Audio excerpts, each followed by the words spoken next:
ये घटना 2016 में मुंबई में घटी जब मैं 16 साल का था। मैं बोर्ड परीक्षाओं की तैयारी कर रहा था और देर तक कक्षाएं लेता था। एक बार मुझे बहुत देर हो गई और रात करीब 10:30 बजे मैंने क्लास छोड़ दी। तो मेरे घर तक जाने के लिए दो रास्ते थे। एक लंबा रास्ता था जिससे घर पहुंचने में लगभग 45 मिनट लगते थे और दूसरा छोटा रास्ता था लेकिन शाम के बाद सुनसान हो जाता था।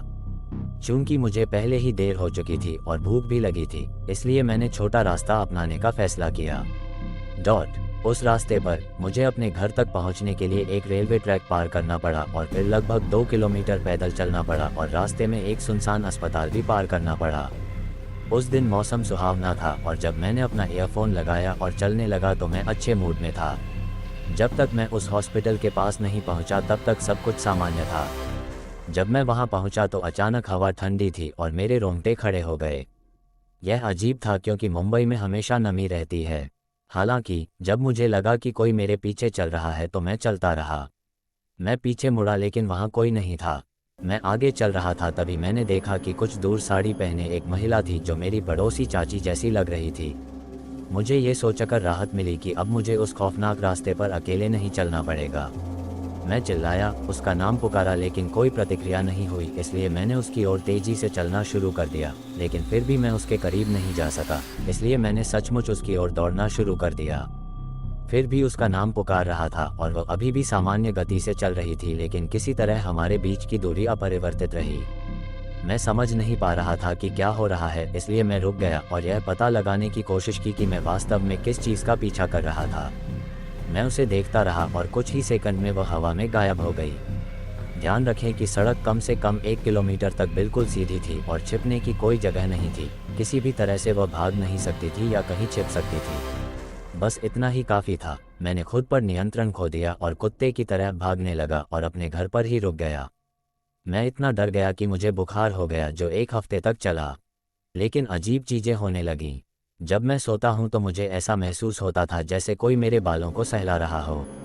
मुझे अंधेरे में रहने से डर लगता था और मुझे याद है कि जब भी मैं अकेला होता था तो अपने कमरे में छाया देखता था, लेकिन इस बार मैंने ये बातें अपने परिवार को नहीं बताईं। लेकिन एक दिन मेरा चचेरा भाई, जिसके साथ मैं अपने कमरे में रहता था, चिल्लाता हुआ कमरे से बाहर भागा।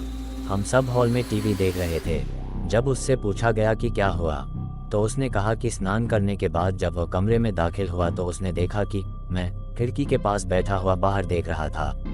उसने अलमारी खोली और कुछ खोज रहा था किसी बात के लिए। जब उसने मुझसे पूछने की कोशिश की कि क्या मैंने वह देखा जो वह खोज रहा था, मुझसे कोई जवाब नहीं मिलने पर उसने खिड़की की दिशा की ओर देखा। वहाँ पे एक लंबे बालों वाला काला साया लटक रहा था। मैं अभी भी हॉल में था और सभी लोग टेलीविज़न देख रहे थे। उसकी बात सुनने के बाद मैंने बताया कि मैं 1 सप्ताह से किस समस्या से जूझ रहा था। अब परिवार को विश्वास हो गया कि सचमुच कुछ गड़बड़ है और वे मुझे पवित्र स्थान पर ले गए। वहाँ हमारी मुलाकात एक ऐसे शख्स से हुई जो इस तरह के मामलों को सुलझाता है।